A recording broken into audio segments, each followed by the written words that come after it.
কারণ জাতির সাথে আপনারা প্রতারণা করেছেন।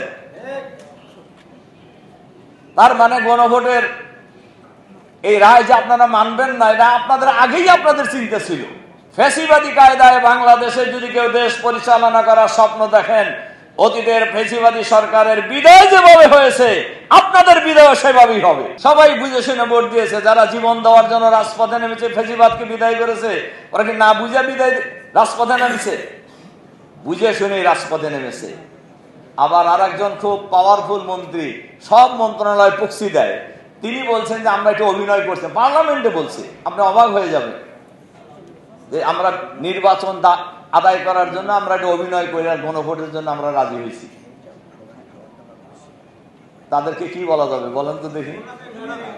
আমি ওই শব্দ কাউকে বলতে চাই না, তবে প্রতারক যে বলা যাবে এটা বলা যায়। কি যায় কিনা বলে? কারণ জাতির সাথে আপনারা প্রতারণা করেছেন।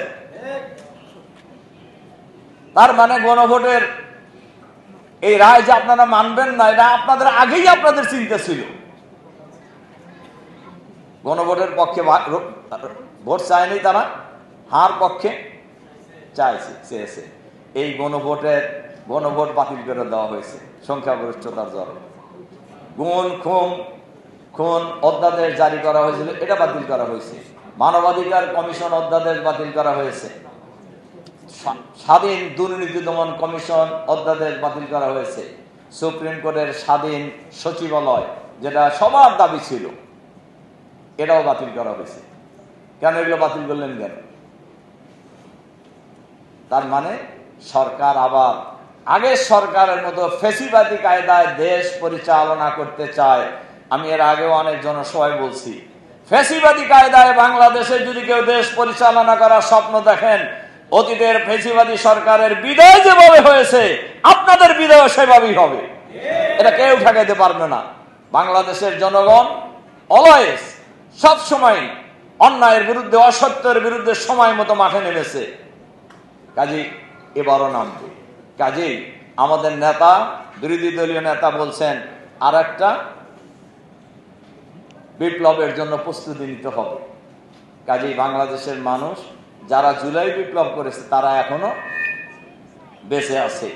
এজন্য আমি আজকের এই অনুষ্ঠানে আমি সরকারের কাছে আহ্বান জানাবো, ফ্যাসিবাদের দোসর সরকারের ভিতরে বাইরে যেখানে আছে তাদেরকে চিহ্নিত করতে হবে, গ্রেফতার করতে হবে, তাদেরকে বিচারের আওতায় আনতে হবে।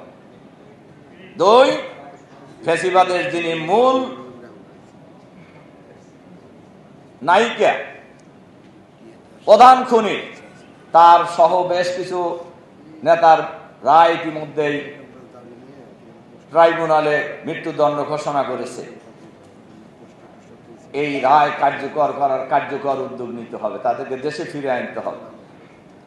আমাদের নেতাদের সাবেক মন্ত্রী মাওলানা মতিউর রহমান নিজামী, আলী হাসান মোহাম্মদ মুজাহিদ, শহীদ কামারুজ্জামান, শহীদ আব্দুল কাদের মোল্লা, শহীদ মীর কাসেম আলী সহ আমাদের যে সকল নেতাদেরকে প্রহসনের বিচার করে ফাঁসি দেওয়া হয়েছে, একদিনের মাথায় ফাঁসি কার্যকর করা হয়েছে।